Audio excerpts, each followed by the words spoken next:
Hello everyone and welcome back to Human Biology here at Chaminade University.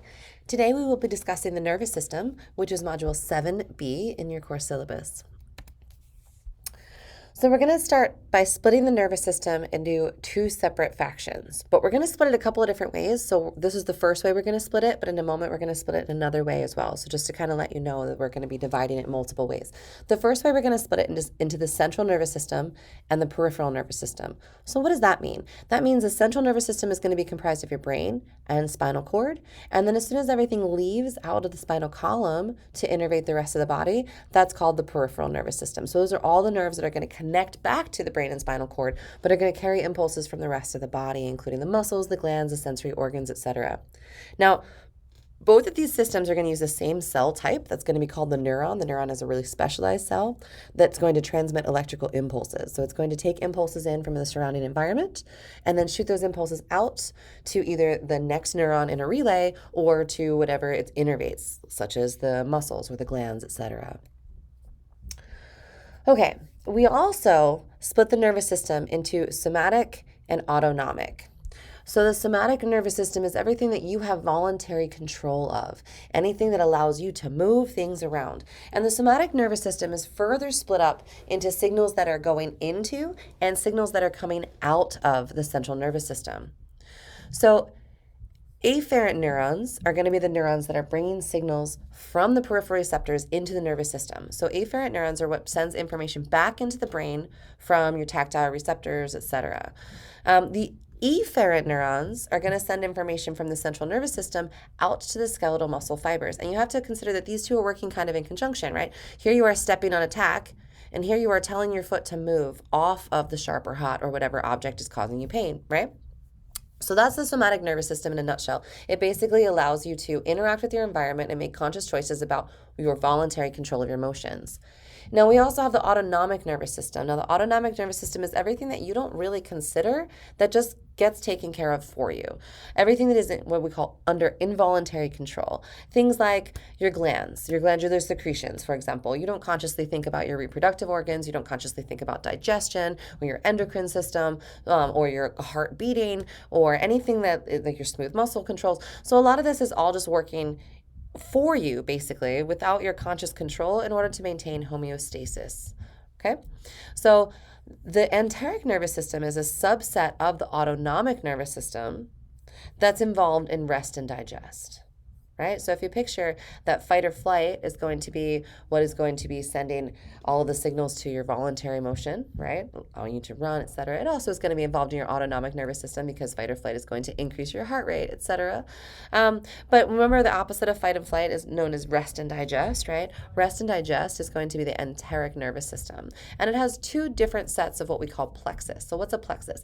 It's a whole bunch of nerves that innervate the same region, kind of like a hub, right? And we have two different layers of that in our digestive system. The first is the submucosal plexus, which is what's going to be responsible for stimulating secretions of different things like bicarbonate, gastric juices, etc., for the process of chemical digestion. And then the myenteric plexus is going to be involved in the actual physical, mechanical digestion. So myenteric plexus is going to contract the smooth muscles in different directions to help push the bolus of food throughout the intestines. Okay, so this here is showing you how we separate out the nervous system. So we split it first into the central nervous system and the peripheral nervous system. The central nervous system is going to be involved in the brain and the spinal cord. The peripheral nervous system is going to be everything out of the central nervous system. So once we leave from the spinal cord and end up innervating the periphery, or like the arms and the legs and the rest of the body, that's the peripheral nervous system. And again, that is split up into voluntary control and involuntary control. And now involuntary control is split up into fight or flight and rest and digest. Okay, so fight or flight is going to affect, for example, your cardiac muscle increase, right? It's going to decrease your rest and digestion, so it's going to decrease digestive juices, etc. So it's going to basically be a way that we divert resources. Do we need to pay attention to running and fighting, someone chasing us? Is something happening? Or are we able to devote our resources to digestion and other metabolic pathways? Okay, so here's an overview of the cells in the nervous system, at least some of the cells. So here we have a nervous tissue, a neuron. Okay, this neuron is going to have three major regions. These are the dendrites, which bring in information from the external environment. In this case, these dendrites are interacting with the axon of another neuron, so this information is being relayed from neuron 1 to neuron 2. These dendrites, or these little regions that extrude out into the peripheral environment, are going to pick up information and then send that information to the cell body. That cell body then decides how to send that information out. So say we get a bunch of positive impulses and a bunch of negative impulses, we're going to decide whether or not to fire based on the summation of those impulses. Is it enough to cause an electrical signal? If it is, the electrical signal is going to go down this neuron, down to the axon, the end of the axons. We're going to release more information either to another neuron, or if, say, it innervates a muscle tissue, an effector of some sort, smooth muscle, cardiac muscle, glandular secretions, something like that. Again, information comes in, travels down, comes in, travels down, comes in, travels down. Now we have multiple neurons together, or a bunch of nerves together. That's called a plexus. We actually have several plexuses in our body, but the one that we talk about a lot is the submucosal plexus in the digestive system. So that's going to be part of the rest and digest. It's going to allow us to absorb nutrients, and it's also because it's involved in glandular secretion.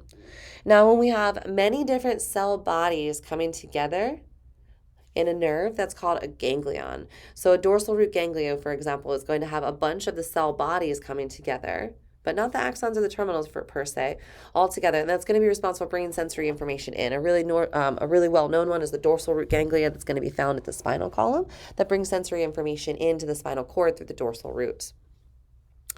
We also have sensory receptors. Anytime that we have anything that's an external impulse that allows us to take that information and process it to let us know what's going on in our environment is called sensory perception. So we have sensory perception for many special tastes, right? We have many special senses: taste, hearing, sight, smell, etc., and touch, so tactile sensation as well. So all of these different sensations they have different types of sensory stimuli that will go ahead and stimulate these, and then we'll end up with information that gets sent and relayed through these neurons.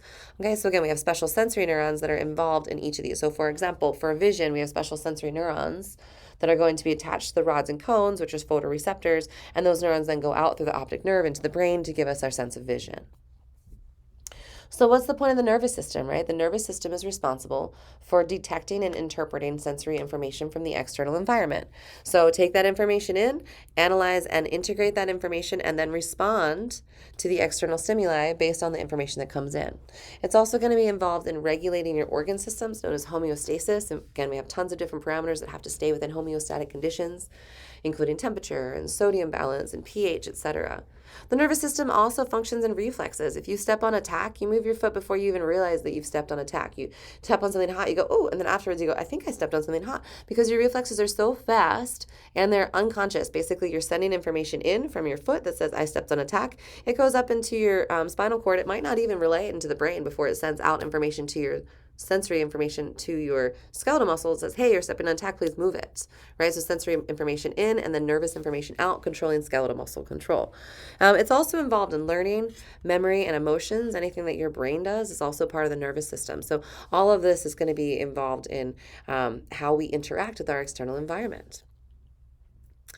All right, so as I mentioned, we have a lot of different parameters that have to stay in homeostatic conditions. And no matter what it is that needs to stay within that balance, we need to have a receptor to detect what it is. So if you want to know what the temperature is so that you can maintain a temperature, you need to have a thermostat, right? So if we want to know the concentration of particular chemicals, we're going to need chemoreceptors. If you want to know the concentration or the osmolarity, which is the concentration of water versus different ions, that's going to be related to an osmoreceptor. Baroreceptors detect pressure. Photoreceptors detect light. Mechanoreceptors detect stretch. Proprioceptors detect body position. So proprioception is your ability to shut your eyes and still know where your head is relative to the floor. Are you laying down? Are you sitting down? Are you standing up, right? Lets you know where all of your body is, even with your eyes shut, because your body position is all interpreted internally through these proprioceptors. All right, nociceptors are pain. There's different types of pain. We can have sharp pain but anyway, nociceptors are going to detect pain. We also have thermoreceptors, which are going to detect temperature, just like our thermometer, and tactile receptors, which detect touch. There's several different types of tactile receptors. We can detect pressure, vibration, light touch, deep touch. So there's several different types of that. And when we talk about the integumentary system, we will discuss that. All right, so here's our application question. As you read through the chapter, consider when you step on a Lego in bare feet and you reflexively move your foot off of the Lego. What is the entire sensory and motor pathway involved in this? List everything involved, including the specific receptor to the motor response. Then the next question, if that makes Trevor angry, right? If you're mad that your kids have left the Legos on the steps, what part of your brain is involved in that emotional response? And if anger causes the sympathetic nervous system to cause a response, how does that affect the role in the body? Which neurotransmitters are going to play a role in that stress response? So we'll consider that as we learn more about the nervous tissue. Okay, so these are the different types of nervous cells that we might find in nervous tissue. It's going to include this neuron here. Neuron is just going to be a single cell that, again, takes in information from the dendrites, passes it on through the cell body, and then out through the axon, which is going to interact either with another neuron or with an effector itself.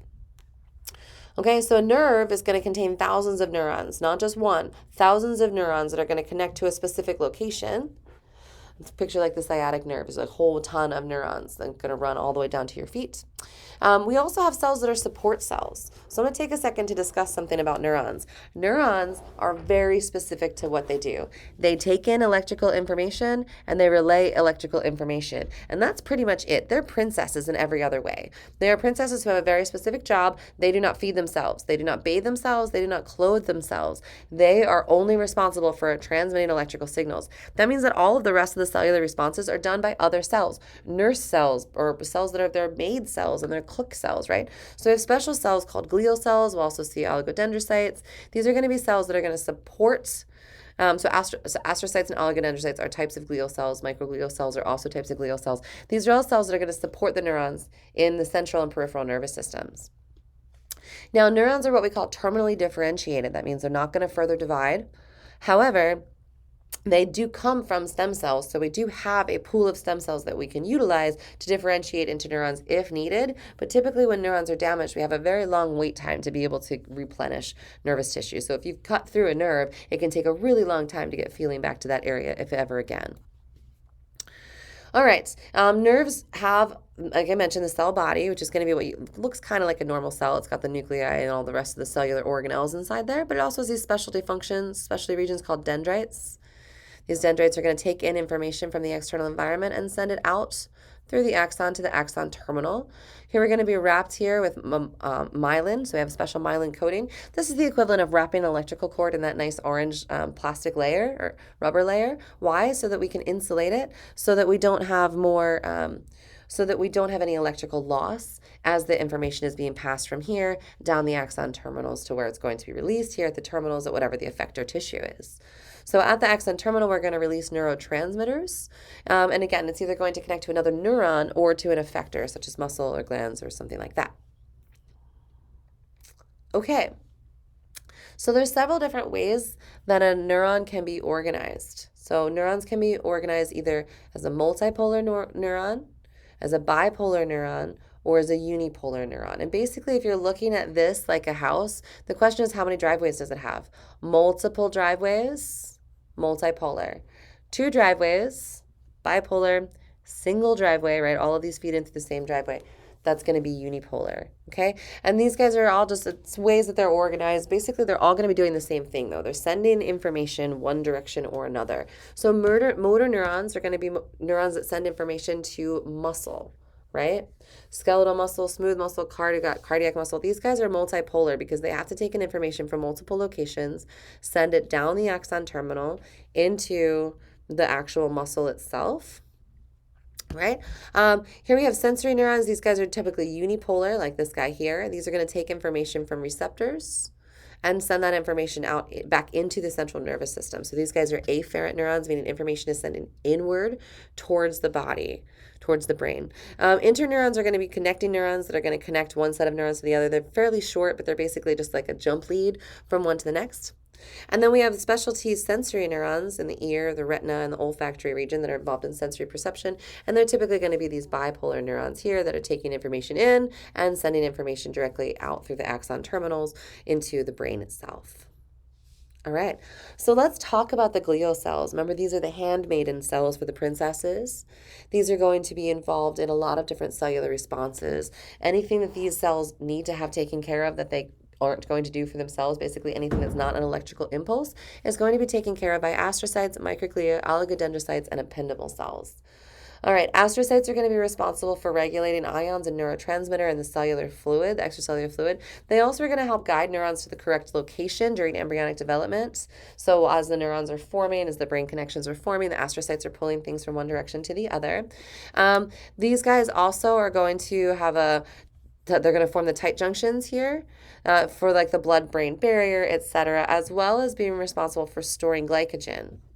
We have microglial cells here. That's these guys here. They're phagocytic. What does that mean? That means they are able to ingest foreign invaders. These work with the immune system, or they're part of the immune system. They migrate to whatever area is infected and engulf any sort of microbes or pathogens or dead cells that are in that area. Epinephrine cells are here. These guys are ciliated. They're going to help create cerebrospinal fluid, and they're found in the brain ventricles. There's regions of the brain where the blood is going to be filtered so that only fluid comes out. That becomes the cerebrospinal fluid. The cerebrospinal fluid is actually filtered out from the bloodstream, kind of, and back and forth. And that's going to then end up in the ventricles, or regions of the brain that are meant to have cerebrospinal fluid flowing over them. And these guys, the epinephrine cells, are going to help produce that cerebrospinal fluid from the blood supply, as well as make a lining basically between the ventricles and the interior part of the brain. Oligodendrocytes, these guys here are basically going to be the protective sheath along the neuron. So along the whole axon length, we're going to have oligodendrocytes. These are very high fat content, and that means they're going to help protect that or insulate that electrical charge so that it makes it from here all the way down to your toes, right? Now, occasionally, glial cells can go awry, and when they do, we can end up with what's called a glioma. A glioma is a type of brain tumors that are specially formed from glial cells, and most brain tumors are formed from glial cells. Why? Because neurons don't reproduce very often, and so one of the hallmarks of cancer is a cell that reproduces at a rate that is abnormal, right? It reproduces more quickly than other cells. So we're normally going to get that happening from glial cells.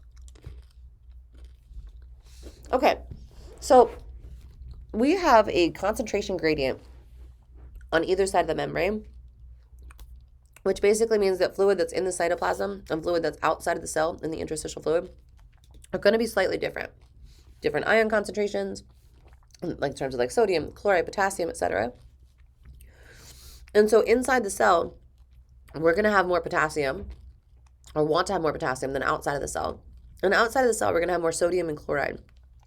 And that means that we're going to have a little bit of a charge versus the inside and the outside. So the inside of the membrane is a little bit negative relative to outside of the cell. And we do that by this sodium-potassium pump, where we're constantly kicking sodium out and pumping potassium in. But we're kicking 3 sodium out and pumping 2 potassium in, which is going to maintain a gradient of a little bit of a negative charge. Okay, so what happens? Here's the sodium-potassium pump. Basically what happens is we have a sodium voltage channel, right? That can send sodium out, or send sodium in, I'm sorry. So sodium comes in through this channel only when it's open. So here's an inactive channel. Here's an open channel. And again, here's another inactive channel. So when it's inactivated, it's going to be actually blocked, so sodium can't come through. When sodium is able to come through, because it's going to be open, it's going to come right on in, okay? So sodium voltage gated channels are going to open and close very quickly, and they have this little inactivation gate. But we also have potassium voltage channels. They're going to open and close pretty slowly too, but they do not have an inactivation gate. Okay, so as I mentioned, ions can only go through their specific channel. So sodium can only go through sodium, potassium only goes through potassium, unless we're talking about the sodium-potassium pump, which is a little bit different. And what causes these channels to open or close depends on the voltage of the membrane. So we can either have ones that open because we have a voltage that comes through, a charge that changes, or we can have gates that open because of a ligand receptor interaction. So those are chemically gated. So when something binds, a chemical or ligand such as like a neurotransmitter or a hormone of some sort, a circulating hormone, can change whether or not these are open. So they're either going to be opened by electricity or by a ligand interaction of a particular neurotransmitter. Okay, now inside the cell, we have a negative charge to begin with. It's approximately negative 70 millivolts, okay? Now, again, inside versus outside are different, so that's going to be called polarized, okay? Now, if we become depolarized, that's when the positive charge moves to the inside and the negative charge moves to the outside, okay? That makes it a little bit less negative. That's called depolarization. And that's basically what happens is we have these ions moving in and out, moving down this axon. So first it's going to happen here, then it's going to happen here, then it's going to happen here, then it's going to happen there. And so this charge is traveling as the sodium and the potassium are flooding in and out. We're flipping the membrane voltage channel. So here we have it positive on the outside, negative on the inside, right? Negative 70 is where we start. But for a moment there, the positive and negative flips back and forth, causing the inside of this part of the membrane to become positive and the outside to become negative. And as this flips and those flip and this flips and those flips, that charge is going to migrate down the axon until it hits the terminal. Okay, so we have a depolarization signal. Normally it's polarized. There's a region that's depolarized as the signal is transmitting. And that's how the action potential works. We're going to send that electrical signal all the way down by moving ions in and out and changing the charge as we head down until we get to the end when we're going to cause a release of neurotransmitters. Okay, so this region here is still waiting the action potential. These guys are right adjacent to the action potential. This is the action potential, and these guys have just restored their function because the action potential has just passed them. All right. Again, negative 70 is where we start. Okay, in order for us to trigger that chemical or electrical signal, the electrical signal, we have to hit negative 55. So we can have some stimulus that doesn't hit the threshold, that only changes it a little bit.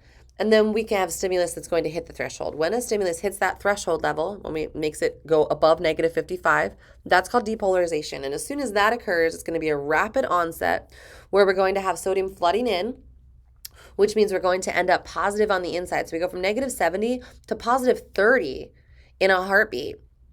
And then as soon as that happens, we're going to have a repolarization event where the potassium leaves the cell. So the charge is going to come back towards the resting potential. And for a minute there, it's going to hyperpolarize. That means it goes further lower than it was to begin with. Okay, it was at negative 70. Now we hit negative 80 until we get back to negative 70. During that hyperpolarization event, that's a relative refractory period. That basically means that we're not going to get a second signal to be able to affect anything at all until we get back to here, resting potential. So here's an absolute refractory period. There's nothing you can do to get a signal during the absolute refractory period. Well, you can send as much signal as you want, but you're never going to get a response. But during the relative refractory period, you're going to have to send a response that's tenfold more than you would normally send in order to get a response. And then once you get back to your resting potential of negative 70, another action potential can fire. All right. So again, the refractory period happens after the sodium activation gate closes. This way the polarization or the depolarization of the membrane cannot further itself. So during this phase, we're going to be heading into what's called a hyperpolarization. So this is the absolute refractory period where we're headed back to negative 70. Hyperpolarization, we're down past negative 70, negative 80, and getting back to our resting potential. So during the hyperpolarization phase here, another action potential can occur, but the stimulus has to be super strong because remember, we got to get to negative 55. And from negative 70, negative 55 is only 15, but from negative 80 is 25. So it needs to be a much stronger stimulus in order to reach that threshold level. So when I said tenfold, I was just being exaggerative. But the point is that you're going to need the stronger stimulus to be able to reach this threshold, to be able to form another action potential until we get to resting potential. Then we're back to where we started again. Okay, so I'm going to talk you through this slowly because I know I just threw a lot of stuff at you. Here's our negative 70. This is where we start, right? Again, this has to do with the concentration of sodium and potassium inside and outside of the membrane, which gives us a slightly negative charge inside the membrane. Now, when an action potential is going to start, we have to have a triggering event of some sort, another impulse from a different neuron, or an impulse from some sort of sensory information coming in, right? Once we get that triggering event that reaches negative 55, anything below that is just going to be like, meh, there's an event, but it's not enough to trigger. Once we hit negative 55, it's a very rapid fire from negative 55 to positive 30. Because of the exchange of sodium and potassium across that membrane very quickly through those channels. So then as we head down here, we're going to have the absolute refractory period where nothing you do is going to give me another signal. We're dropping from positive 30 to negative 55. After we hit negative 55, now we can induce another action potential if we wanted to, because remember, in order to induce one, we have to go up to negative 55. So coming down won't help us. But on our way up to negative 55, we are going to have a really strong action potential as we're dropping down to negative 80. Then again, our resting potential returns here, and now we're back to where we started, where all we need is an impulse that gets us up to negative 55. Okay, and again, all of this is caused by sodium moving in and potassium then moving out. Okay, so depolarization event is caused by a flooding of sodium coming in, right? Because we start off negative, positive charge coming in is going to flood to positive 30. And then when potassium leaves, we're going to lose our positive charge, which drops our negative charge back down again. Okay, so that's essentially how an action potential works. Now, action potentials are very, very fast. They're going to occur very quickly, and they can repeat many times. And this is how we're going to be sending information to have a sustained muscle response, right? If you're picking something up, you're holding your phone or whatever, your backpack in your hand, you aren't just telling yourself to hold that once, you're telling to hold it until I stop. So we'll be sending many action potentials over and over and over in order to induce that muscle to continue to fire until I say put the backpack down. This whole thing is called excitability. Not all cells are excitable cells, but cells that are susceptible to electrical charge changes are excitable. That includes neurons, muscle cells, and there's some other specialty types of cells that also possess that ability. I was going to say cardiac muscle, but that falls into muscle cells. Now, again, an action potential is what we call an all or none response. We either are going to hit negative 55 or we aren't. If we don't, it does not happen. If we do, it happens no matter what, right? We're all in. It's called unidirectional. Once we start it, we do not have the ability to take it back. So it's a huge change in membrane potential that's going to be pushed down that entire axon, right? Going to be becoming more positive at the back and returning to negative behind it. And we're going to send it all the way down until we trigger the release of some sort of neurotransmitter at the end of that axon. Okay, so again, what happens at the end of the action potential? The charge here is going to go all the way down, all the way down, all the way down until we finally reach this end region here, right? And then at the end of the axon, we have axon terminals. At the axon terminal, we can release neurotransmitters across from one to the next. So this is releasing the signal from here to that new neuron. Now, this new neuron is going to pick it up by the dendrites. Okay, again, dendrites, cell body, axon terminals leading to a synapse, which is like a region where we have these two connecting. I don't like that they're shown this far away. They should be shown right next to each other because this chemical molecule is literally delivered from this cell to the cell right next to it. But across this synapse, we're going to send some sort of chemical signal that stimulates the second neuron, or can also sometimes stimulate like a muscle cell or whatever the effector is, right? The secretion of glands or whatever. Okay, so again, here's a synapse. You can see now why I didn't like that huge lapse. It really should be that the axons are right next to the dendrites. But here's the axon terminal, the presynaptic axon. Again, presynaptic just means that it's on the way into the synapse. Postsynaptic would be on its way out of the synapse. Okay, so presynaptic neuron, postsynaptic neuron, right? So the presynaptic neuron is going to have an impulse that comes down. It's going to release information in the form of these neurotransmitters. Neurotransmitters here are going to flood out, so you can see them in purple. They bind, there's going to be called acetylcholine, but anyway, that acetylcholine is going to bind here to a ligand and send information in the form of sodium influx. When sodium and potassium both are going to be coming in here to be able to send that information out. So sodium and potassium are going to cause the release of acetylcholine across the synaptic cleft, being bound to this ligand here, which then causes an influx of sodium into the next cell, right, into the dendrites of the postsynaptic neuron, which sends another impulse down neuron number 2. Okay, again, it all has to do with the electrical charges and excitability. So, the neurotransmitters are stored at the vesicles here at the axon terminal, and again, it comes in with I want to call it an electrical impulse, but it's really a charge impulse. It's the charge impulse that comes in from sodium and potassium influx, causing these voltage-gated channels to open, or it will be caused by those channels opening, and then calcium influx is going to cause the binding to the axon terminal and release the neurotransmitters. They're released by exocytosis and picked up here by the ligands on the other side of the synaptic cleft. Okay, so all of this has to do with changes in the membrane, right? Electrical changes in the membrane. Now, action potentials are very large changes in the membrane, but we can also have smaller changes in the membrane that are called graded potentials, and they're more going to work on a localized level than on a large scale. And graded potentials are going to be confined to, again, a relatively small region of the plasma membrane, usually to the dendrites themselves. And the potential can change, so it can be very weak or very strong. It's not an all or none response.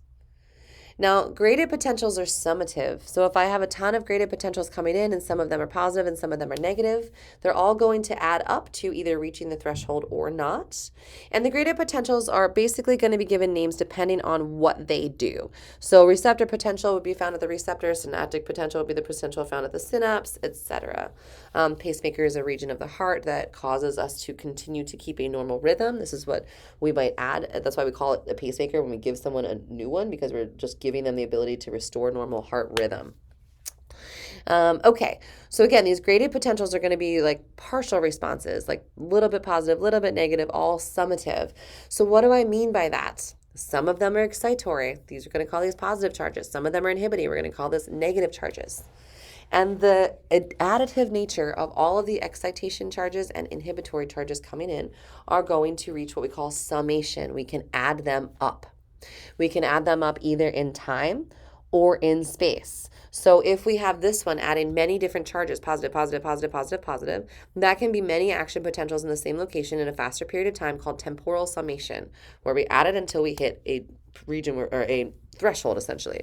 Or we can have multiple action potentials coming from many different areas, positive, positive, negative, negative, etc., of the postsynaptic neuron at the same time, deciding whether or not to fire. But we're not going to send this positive charge on unless we get enough excitatory potential. And if we have inhibitory potential, it will kind of offset the excitatory potential.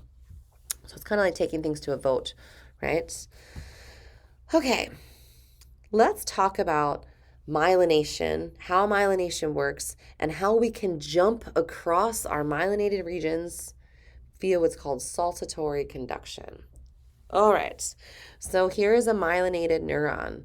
It is wrapped by oligodendrocytes. It's the equivalent of having that electrical wrapping around our electrical cord, right? That orange wrapping around our electrical cord. This is the cord itself, going to allow that electrical impulse. This is the electrical wrapping. It is one cell wrapping itself around and around and around and around and around. So it looks like we've cut through this cell, but this is all one cell. Picture that you cut through like a cinnamon roll, right? It's rolled around many times.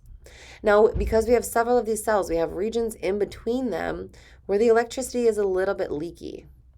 All right, picture that you have the electrical cord, but you have little sections that have holes in them where the cells aren't quite, they're touching, but they're not quite connected. And that means that we have, those are called nodes of Ranvier, because the scientist named Ranvier discovered them. So the nodes of Ranvier are going to be here, and we're actually able to kind of jump. So you can picture this like the regular train, or like people walking at the airport, right? And these are people that are taking that fast little escalator. They're jumping around. They're going faster, right? Why? So instead of going through, or you can picture that they're like kind of hopping through a space-time continuum and jumping ahead of the people that are traveling in this timeline. They're jumping. Why? Because there's an electrical impulse that is going to allow the voltage channels of sodium and potassium to be able to speed up the conduction down the axon. And so instead of like taking long walks instead of stepping with one foot directly in front of another. I think that's kind of a silly analogy. But yeah, this is basically a faster way. So some things are going to be sent on the regular train, and some things are sent on the Hyperloop because it's really important that they get there quickly. So not all impulses are created equal. Some impulses will travel through this long direction. And an impulse that's sent after the one that's in this section might make it there before it because it's able to jump via saltatory conduction. So it's kind of like jumping the line because you have more priority information.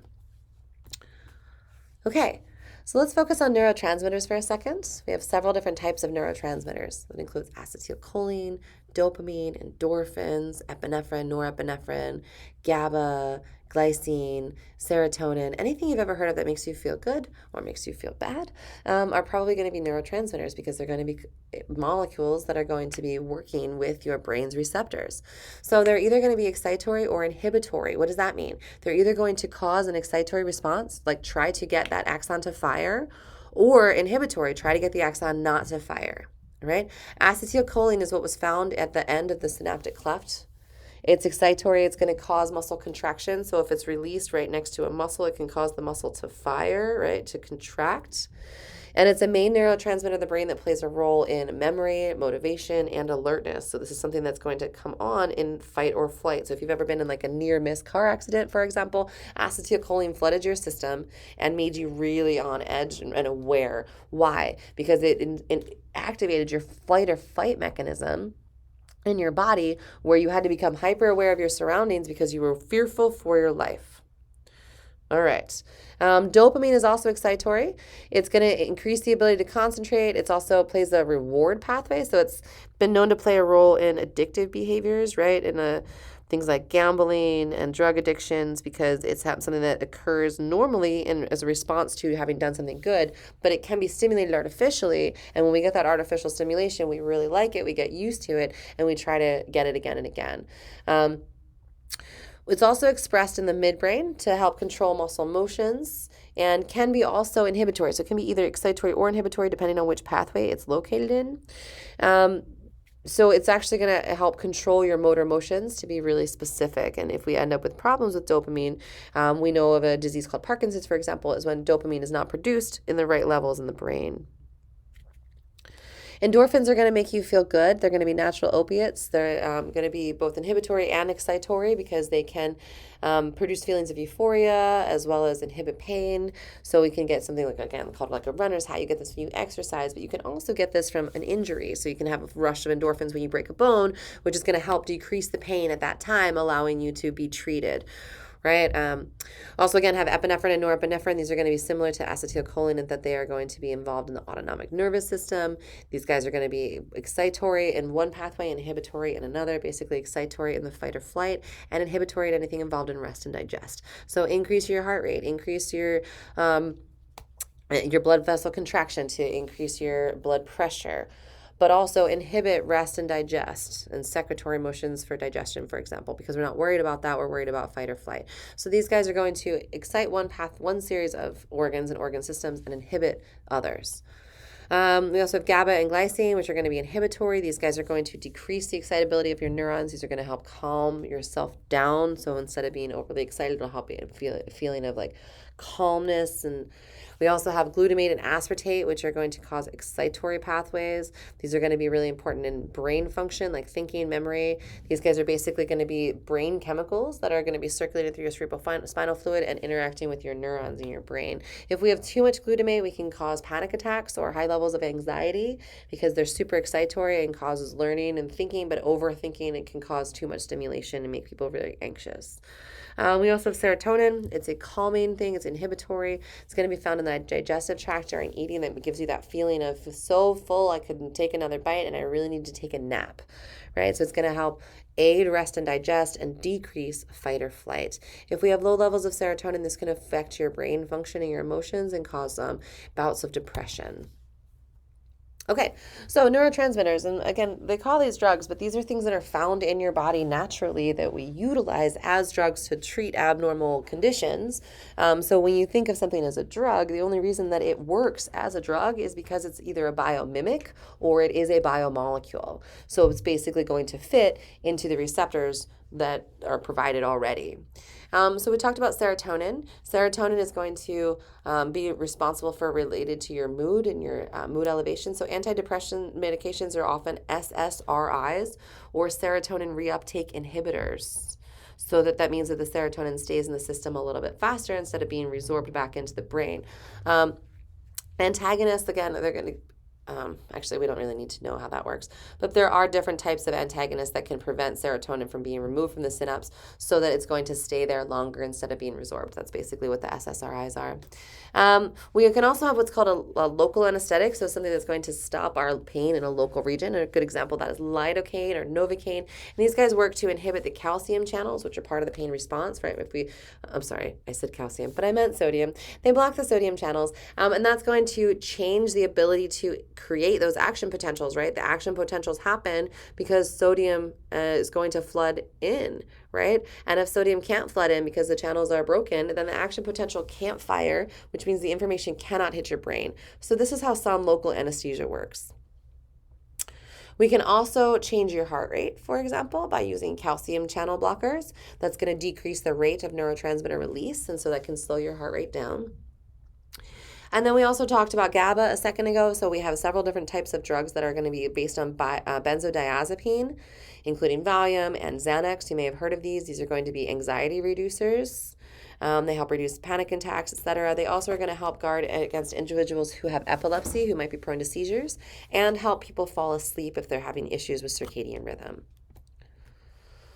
Okay, some other drugs that you may have heard of, some street drugs like caffeine and alcohol. Just kidding. But caffeine is going to work by blocking your adenosine receptors, so it's going to increase your heart rate and it's going to help increase your productivity, etc. Alcohol is going to increase your GABA levels and your serotonin levels, so sometimes it can make you sleepy. It also is going to reduce your glutamate levels, so it's going to reduce your brain function. Remember, glutamate is a circulating brain chemical that's involved in learning and memory, and if we have less of it present because of alcohol, then we might not remember or certainly have issues with learning new things in that time frame. So it's best if you're studying without those beers, even though sometimes you think they might make you better. Nicotine is an interesting one because a nicotine addiction is a very strong addiction up there with heroin. And nicotine, again, it works with the dopamine receptors in your brain, and that is something that can be very difficult to fix after you quit smoking. So sometimes after people quit smoking, it takes months to have their mood restabilize. That's why they get really edgy and antsy because when they don't have their nicotine, because dopamine is something that normally we regulate on our own, but because they use nicotine and people who are nicotine addicted, the body uses nicotine to increase their dopamine levels. When the nicotine isn't present, the dopamine is at abnormally low levels in their body. So marijuana works off of specific receptors inside the body called cannabinoid receptors. We have two different types of receptors inside. So we have the THC receptors, and there's also CBD receptors that are both susceptible to the chemical compounds in marijuana. You may have heard them, they separate them out often chemically. So CBD is legal, THC in many states is not, but you can get CBD cream for muscle aches and muscle pains, etc., which is going to bind to different receptors. They're both cannabinoid receptors, though. THC receptors and CBD receptors are both different types of cannabinoid receptors.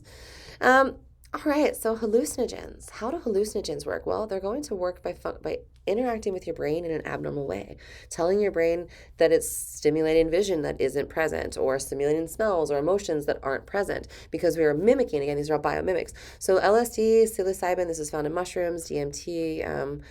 These guys are all going to bind to the receptors that are going to be normally where serotonin binds. And if you get a ton of them bound to serotonin receptors, because they bind but they hold longer than serotonin, that can cause extreme euphoria, etc., and actually cause hallucinations, because serotonin receptors are also involved in the vision response.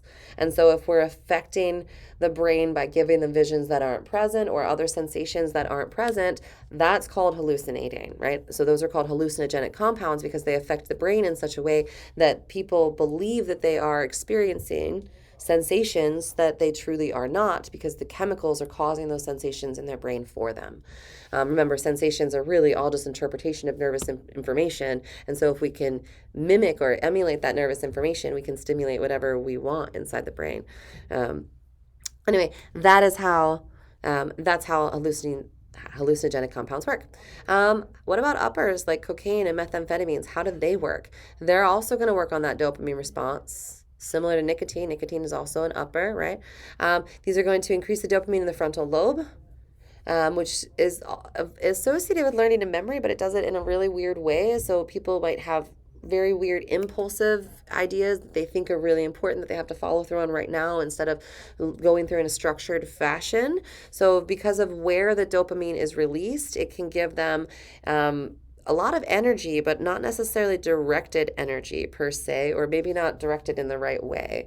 Opioids are going to bind your opiate receptors in the body. So it's going to be things like heroin, etc.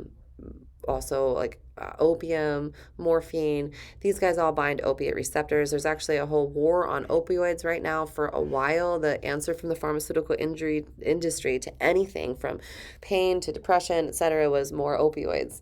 And that actually turns out not to necessarily be the best way to go about it. Yes, we do probably, in the case of a broken bone or forced surgery, post-surgery, we might want to prescribe opioids, but we want to make sure that they're only prescribed in limited use and only for short periods of time.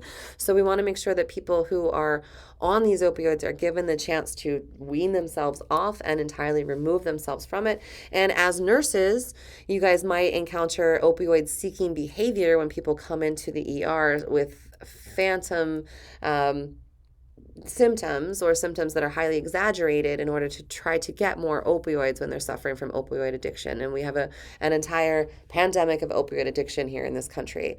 All right. We also have drugs such as ecstasy, which are going to be involved in remember serotonin is involved in the feeling of feeling good, right? And that's why we use SSRIs to moderate depression, because we can have the serotonin last a little bit longer. So ecstasy floods all of the serotonin out of the serotonin storages into the brain to get a rush of all of the good feelings all at once. But it also makes it so that you have several days where you don't have enough serotonin in your system to be able to have it function properly with your brain. So ecstasy has a bit of a several day like hangover, I guess they might call it, where the serotonin levels in your body are very low. So you might experience some depression after, like, you used up all your happy feelings in one go and have none left for the next couple of days. So it takes a while after.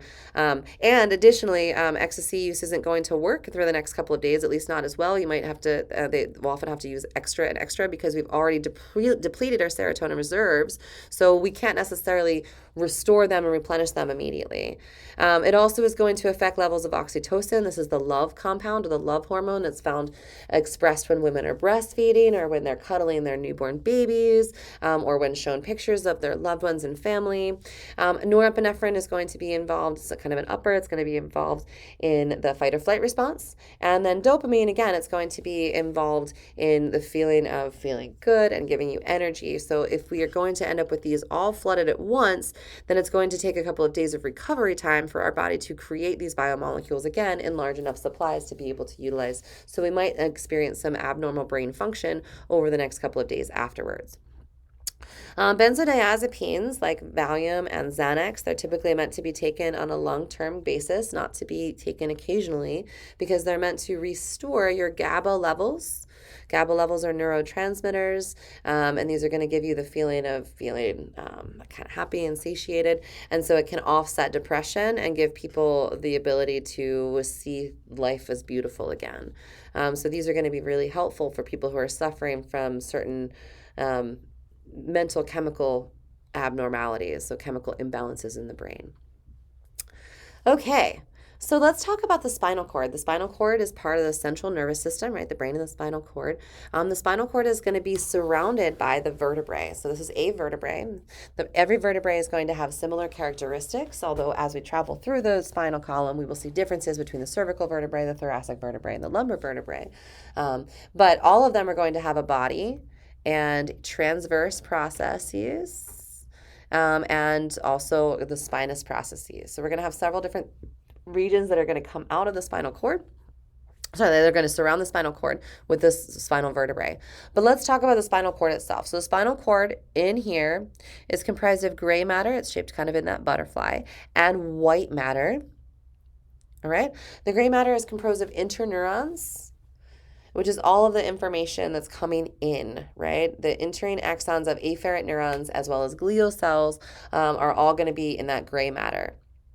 The gray matter is going to be projecting towards the back of the body, called the dorsal horns. That's these guys here. And then we also have the region headed forwards. It's called the ventral horns. So the posterior section here, posterior gray horn here, the dorsal horns. These are the ventral or the anterior gray horns. And that's basically which part of the butterfly are you looking at. So if you think that you're looking at the skinny part of the butterfly, it's the posterior, and the fat part of the butterfly is the anterior. Now, the gray matter is surrounded by white matter. The white matter is going to have myelinated axons. The myelinated axons are going to be able to relay information back out. So we have information coming in, nervous impulses in, sensory information, for example, I'm stepping on a tack, or there's a cat on my lap that's purring, something like that. Nervous information comes in, goes to an interneuron cell body. The interneuron is going to connect the afferent and the efferent information. So this is talking about a nervous relay. I'm stepping on a tack. The information comes in, goes to that interneuron. That interneuron sends it to the efferent neuron. The efferent neuron sends nervous impulses out to effectors such as skeletal muscles. Okay. All right. So how do the spinal nerves come out? So here's the spinal cord. The spinal nerves are going to kind of be coming out through these little holes here through the vertebrae. We also are going to be cushioning the two vertebrae with intervertebral discs. So the spinal cord is going to have this nice region that's both physically supportive as well as flexible, so we can move as well. And this is all going to be protective, right? If we end up with what's called a herniated disc, we can end up with severe pain because this will be bulging.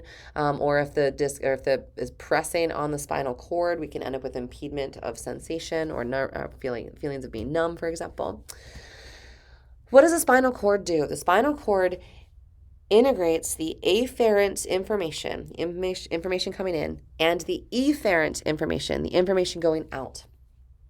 So again, afferent information comes in, goes in through the somatic sensory nuclei, here to the visceral sensory nuclei, into the interneuron. When we hit the interneuron sends information out to the efferent system, to muscles or glandular secretions or whatever. All right? So we're sending information back and forth through the spinal cord as well as up to the brain. Now, oftentimes, this interneuron will know immediately what to do. This is like a secretary that has worked with her boss for 50 years, and she knows what her boss is going to say. 9 times out of 10, she passes the information on and just says, this is what the boss is going to say, just do it that way. That's when an interneuron works in a reflex. So we step on a tack, it comes up. We tell ourselves to take our foot off of the tack before we bother to send the information up into the brain and then back down. That would be too long of a delay. So what does the secretary do? The secretary says, take your foot off the tack, dummy, and then puts a Post-it note on the boss's desk. So she still sends the information up. The interneuron still relays the information to the brain, but sometimes the brain receives the information after the reflex is completed. It'll get a Post-it note that says, hey, we took our foot off a tack, and you'll go, thank you, right? So sometimes you'll reflexively do something and then afterwards realize what you did. You don't even know that you've stepped on the on the sharp tack or the hot coal until you've moved your foot already. Okay, so this is a cross-section of a nerve. A nerve is going to have thousands of neurons that go to a specific location, so they're going to connect with a specific tissue. All right, so here's a nerve here. The outside of the whole region is called the epineurium. This is going to be an outer layer that's going to be a protective coat over the spinal nerve. The spinal nerve is going to then have multiple sets of what we call fascioseals. That's here. Fascicle is a lot of different neurons bundled together, and see we have several fascioles in one nerve. And this fascicle is going to be surrounded by an this is the perineurium, and then this here is the endoneurium, which surrounds each individual nerve. All right. Inside here, we also are going to have blood vessels or vasculature that's going to have to feed the nervous tissue. Remember, the nervous tissue is going to be using a lot of electrical impulses, and it's not going to be feeding itself. The glial cells are going to do it, but the glial cells still need to be fed via the nerve, via the blood supply. Okay, so the perineurium is going to surround the fascicle. I'm not sure why it's not denoted there, but it says it right here. Perineurium is this one.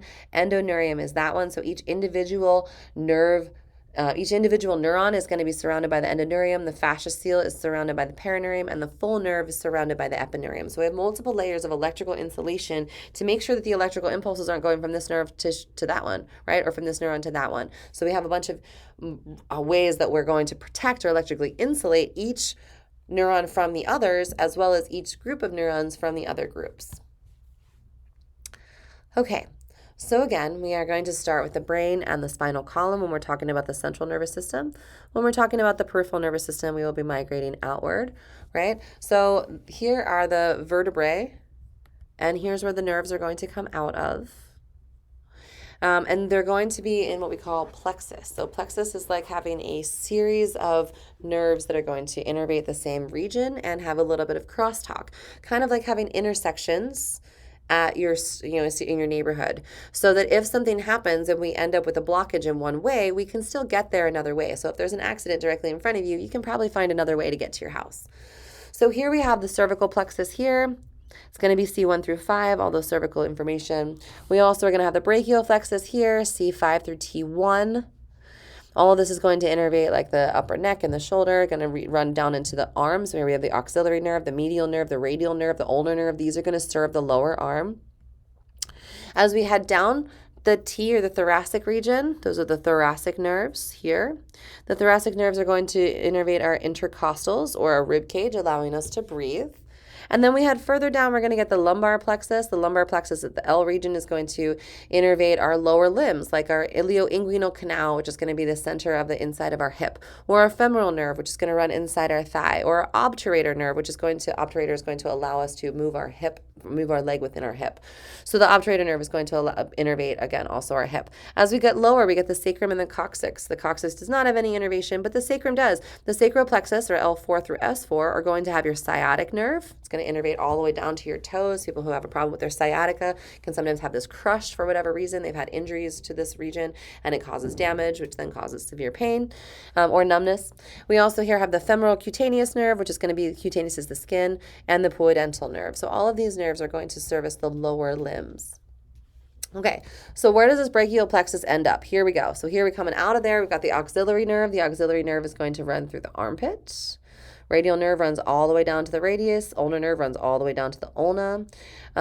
We also are going to have some musculocutaneous nerves, which are going to run out to the surface of the skin. So lots of different nervous tissue that, again, all is going to originate here at the brachial plexus. In the lower limb, we're talking about what comes out of the lumbar plexus and the sacral plexus.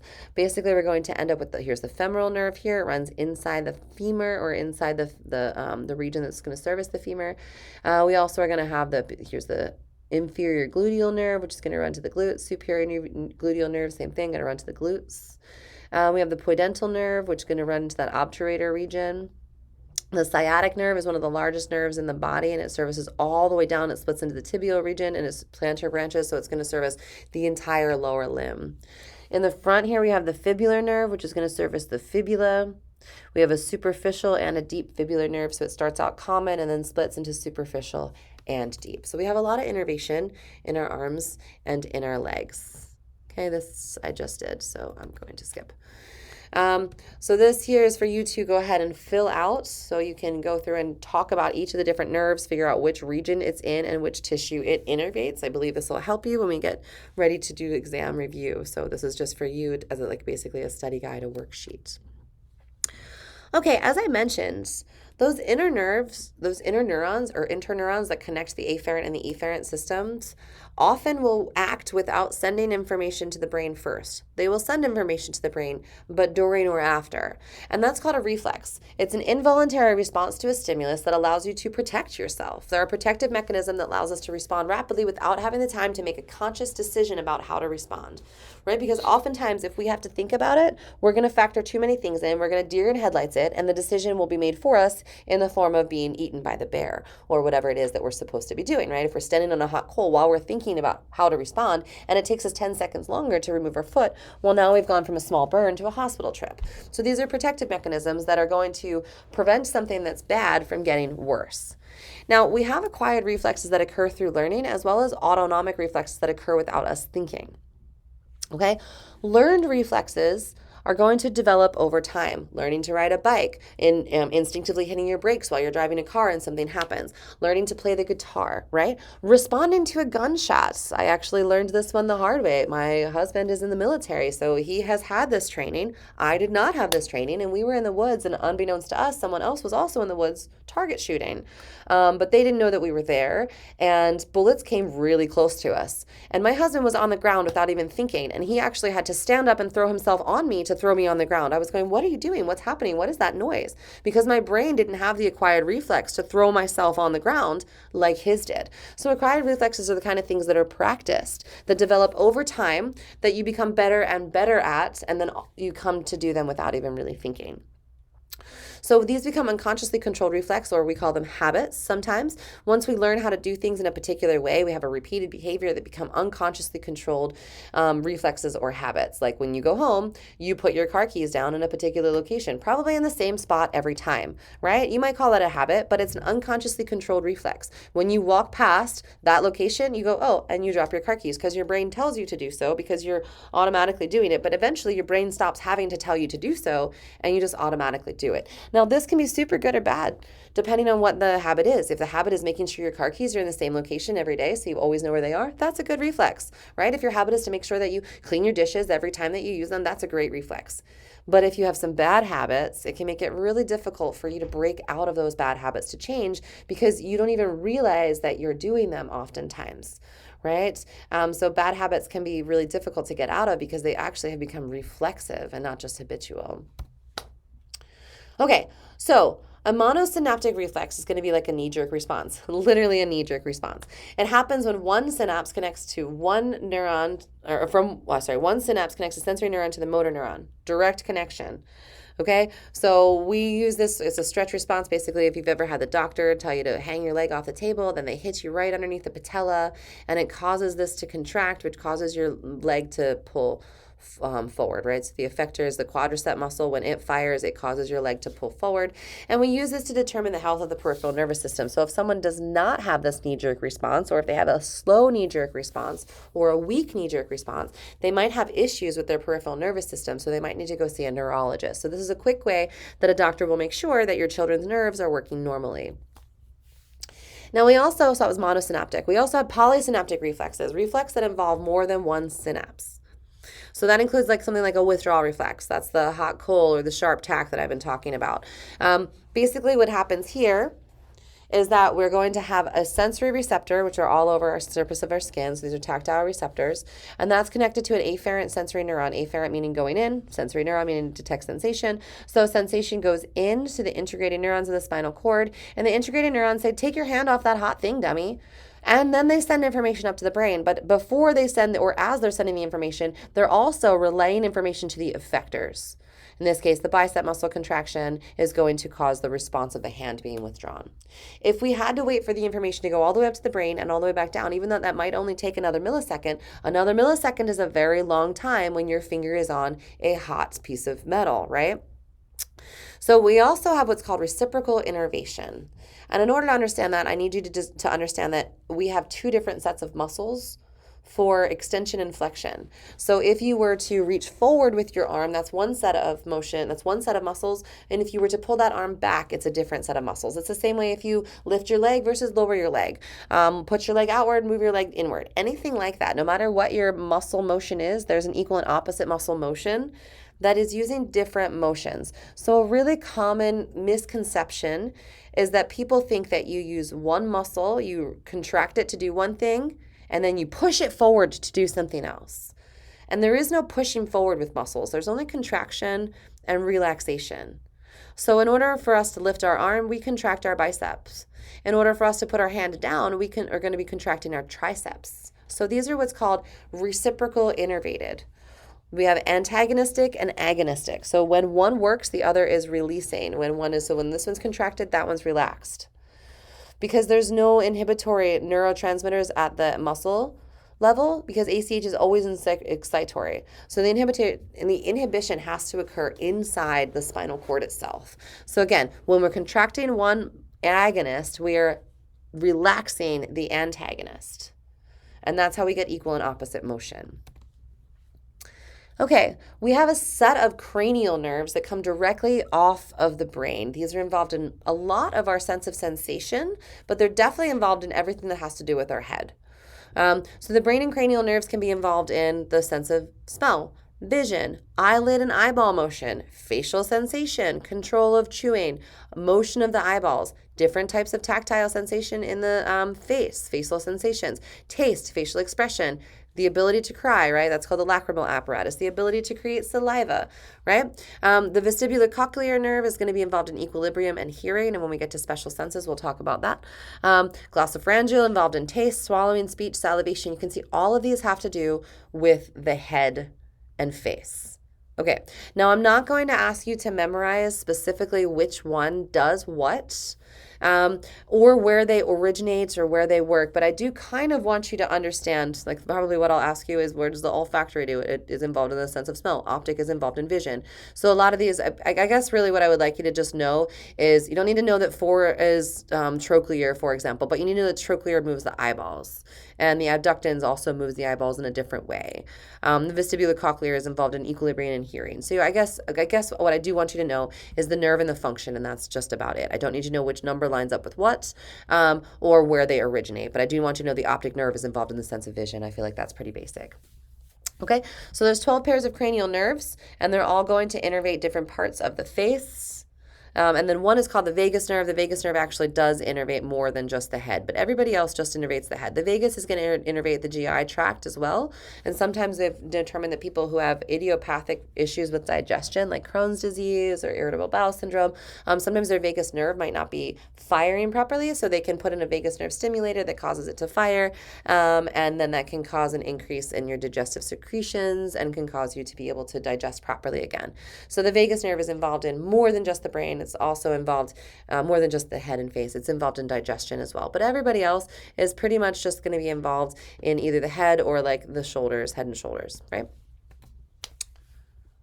Okay, so again, efferent signals send information out and afferent signals send information into the central nervous system. So efferent division of the peripheral nervous system is complicated because it's divided into what we do voluntarily, that's somatic, and what we do involuntarily, that's going to be autonomic.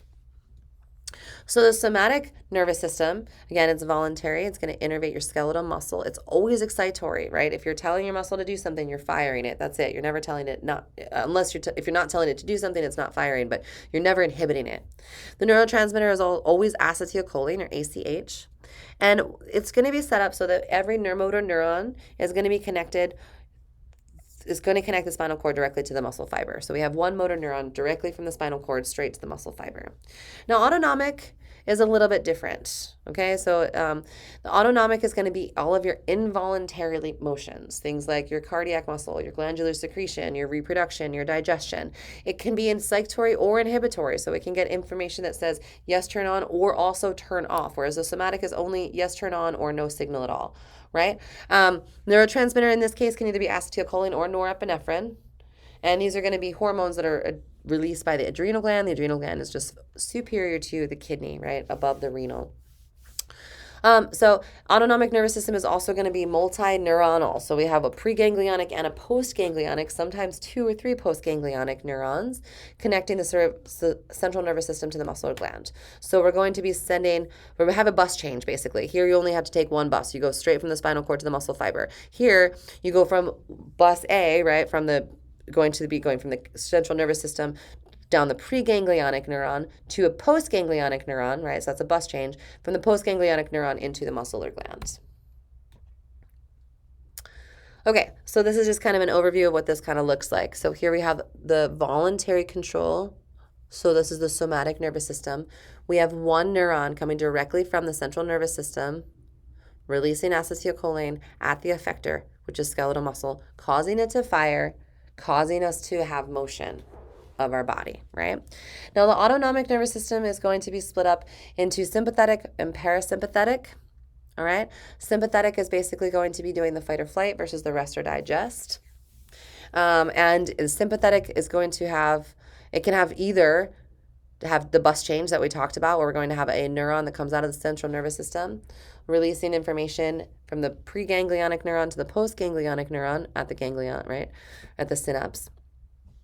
So the presynaptic neuron is going to release information to the postsynaptic neuron. The postsynaptic neuron then releases norepinephrine at the effector, whatever it is, smooth muscle cell, cardiac cell, glandular secretion, whatever.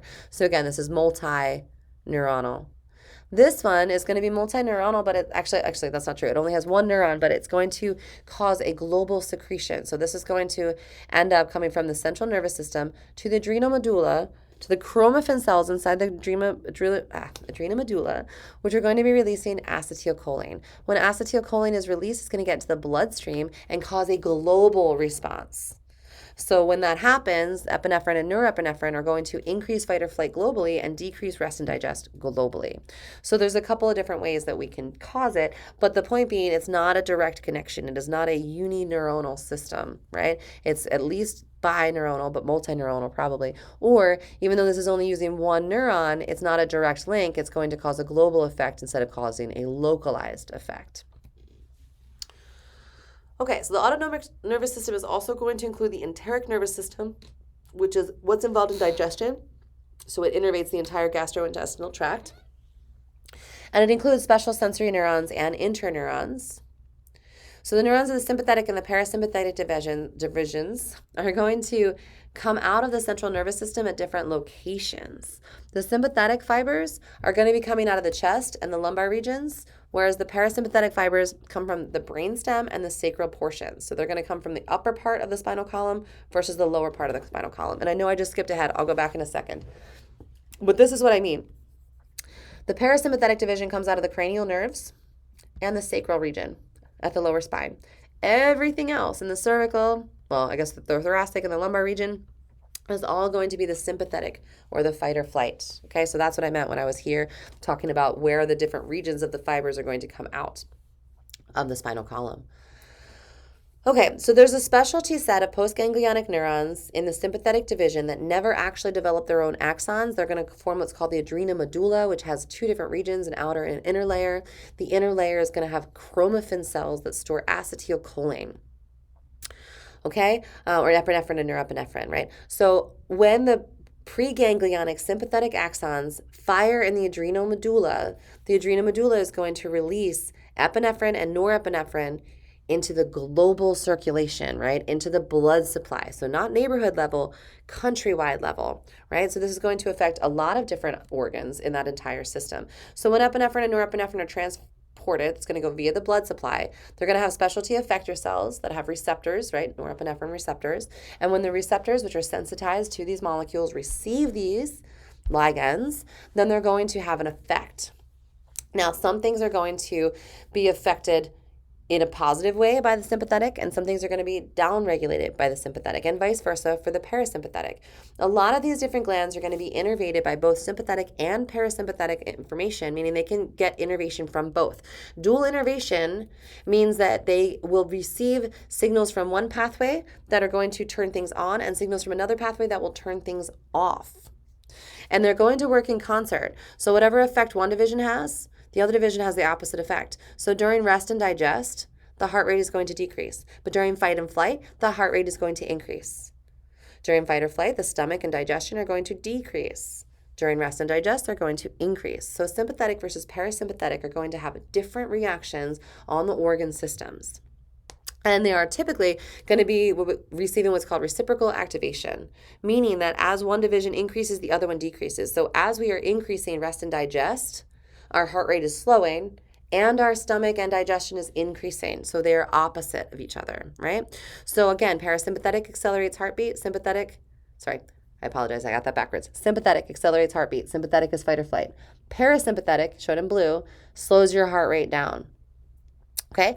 But it also is going to stimulate digestion. So as it slows down one, it upregulates the other. And vice versa is going to happen when the sympathetic division affects the stomach. It'll decrease digestion or inhibit digestion.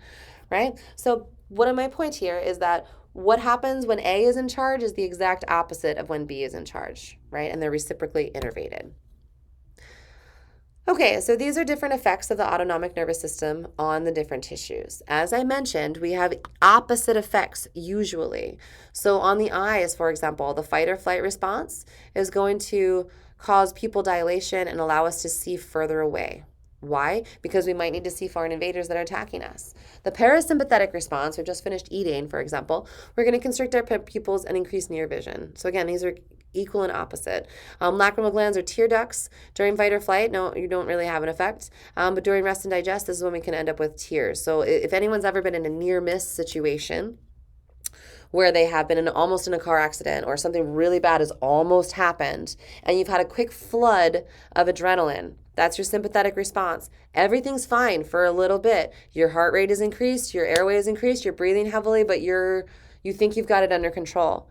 And then the epinephrine leaves your system and you burst into tears. Why? You have this increasingly ridiculous emotional response, and it might embarrass you.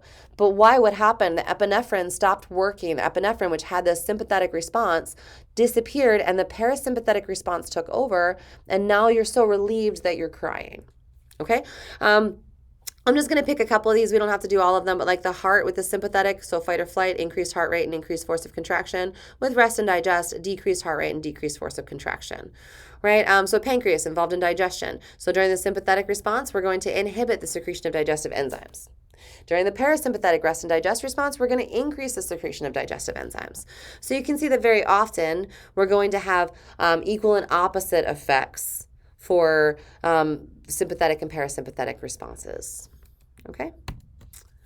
All right. So what happens as we get older? So the neurons in our brain starts to die off. And as we mentioned, neurons take a while to regenerate. And we do have stem cells, but we don't necessarily have enough stem cells to produce the entire nervous system again. So as we start losing our neurons, they are replaced, but they're getting replaced at a slower rate than they are dying off. That's going to lead to a decrease in the brain volume overall, and it's going to mean that the action potentials of the neurons might not move as quickly because you might not have the same quickness of response to the potassium and the sodium channels, meaning that we might not have the same reflex arc. So elderly people might burn themselves in the time it takes to move their finger off of a hot stove, right? Also, it's going to lead to learning and memory being reduced and an increase in waste products in the system. So we're not necessarily going to be able to get rid of our cellular waste at the same rate. So how can you stave that off? What kind of foods can you eat that can help keep your brain healthy and hearty? So we have a lot of B vitamins that we can eat. They're going to be found mainly in meats and eggs and legumes and beans and also leafy green vegetables, particularly B6. This one's really important for memory, guys, so make sure that you take your B6 before you come to my class. We also have omega-3 fatty acids. Because the brain is over 60% fat, we need to consume a lot of fat to keep our brain healthy. And we want to consume the good fat, right? Fat's found in fish, flax seeds, walnuts, etc. So fat that's full of omega-3 fatty acids. Also, we would like to keep up with our antioxidants. Redox reactions are going to happen when a free radical is going to damage the molecular composition of your biomolecules, including your DNA. And you can find antioxidants in any of your blueberries, your spinach, carrots, red peppers, fruits and vegetables, etc. Acai is a good one too here in Hawaii. We get that a lot, the acai bowl. Nuts and seeds are also going to be really healthy for you. They have a lot of those healthy fats in there. We were just talking about how the brain has a lot of fat and how we need to make sure we eat a lot of fat to maintain healthy brains. And that's going to also include fat-soluble vitamins like vitamin A and vitamin E. Also, we need minerals for brain function. We can find those in nuts and seeds as well. Some examples are going to include calcium, magnesium, zinc, and manganese. All right, so this here is the application answer. I'll give you about a minute. I'll leave this up for about a minute for you to read over it as it talks about what happens when the sensory information or the afferent neurons send information to the spinal cord. And then we get a withdrawal reflex, which causes the motor information to go out to the leg muscles. Then the leg muscles contract to remove the foot from the Lego. All right, thank you guys so much for coming to class today. I really appreciate your attention, and I can't wait to see you guys in class next time. Have a great day and happy studying.